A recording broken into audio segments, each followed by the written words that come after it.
दैनिक आहार में आपका स्वागत है। प्रभु को जय श्री।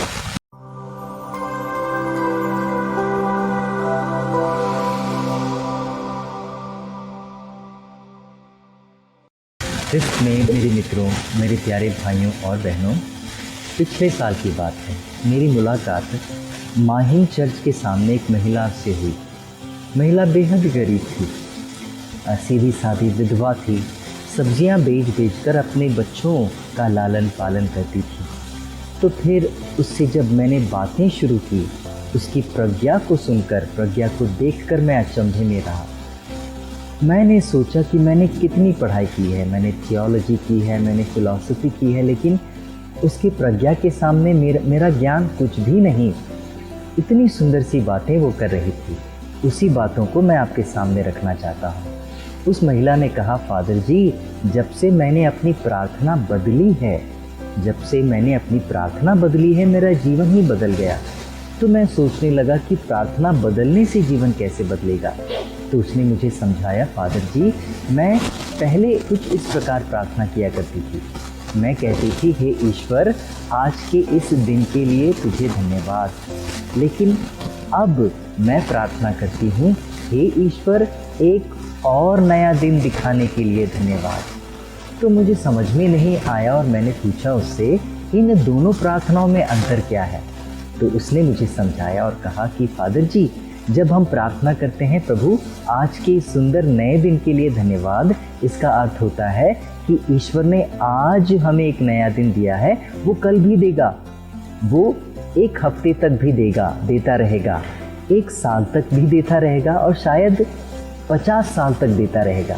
लेकिन जब हम इस प्रकार की प्रार्थना करते हैं तो हम अपनी जहन में एक बात बैठा देते हैं और वो ये है कि हमारे पास भरपूर टाइम है, 50 साल तक का समय है, 50 साल तक के दिन हैं और इन दिनों में हम आराम से सब कुछ करेंगे।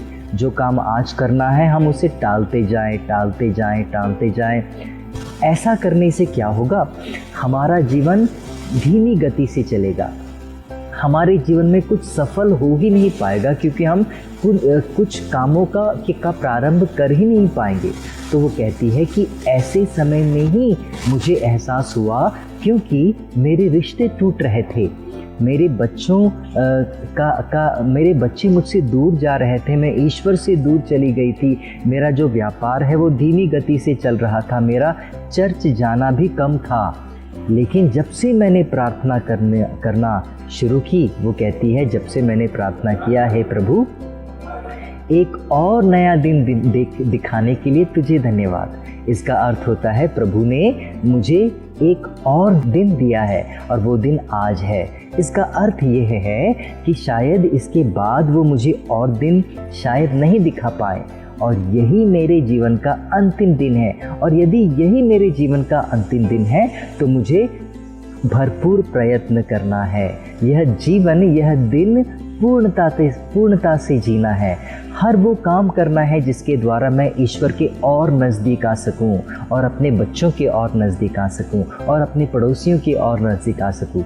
यही बात है जिसने मेरे जीवन को बदल दिया। मैं ईश्वर के नज़दीक आते गई, मैं अपने बच्चों के नज़दीक आते गई, मेरा व्यापार में सुधार आता गया, मैं अपने बच्चों की देखभाल ठीक तरह से कर पाई और उन सबों से माफ़ी मांगने लगी जिनका दिल मैं दुखाती थी और मेरा जीवन सुंदर बन गया।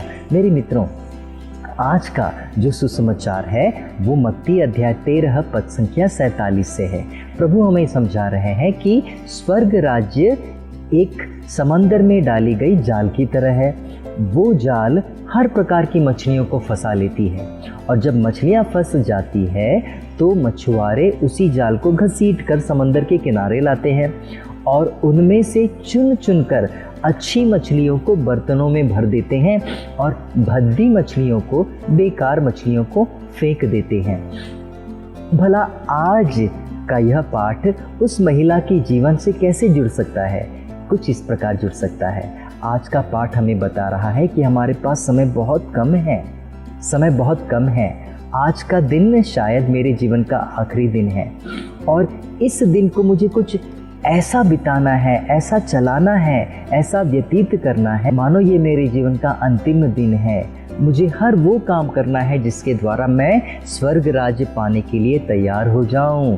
मुझे हर काम वो करना है जिसके द्वारा मैं प्रभु को और प्यार दिखा सकूं और अपने पड़ोसियों को भी प्यार दिखा सकूं। मेरे मित्रों, आज का यह सुंदर वचन आप ध्यान से सुनिए। प्रभु का वचन कहता है, स्तोत्र ग्रंथ पद संख्या अध्याय 39 पद संख्या 5 और 6। प्रभु का वचन कहता है, प्रभु तू मुझे बता कि मेरा अंत कब होगा। प्रभु तू मुझे बता कि मेरा अंत कब होगा। मेरे कितने दिन शेष बचे हैं जिससे मैं समझ सकूं कि मैं कितना क्षणभंगुर हूँ, जिससे मैं समझ सकूं कि मैं कितना क्षणभंगुर हूँ। मेरे मित्रों, मेरे प्यारे भाइयों बहनों, अंतिम समय आ रहा है और उस समय के लिए हमें तैयार रहना है। और उस समय के लिए तैयार रहने के लिए हमें हर दिन इस तरह बिताना है मानो हमारे जीवन का अंतिम दिन हो। सबों को जय यीशु।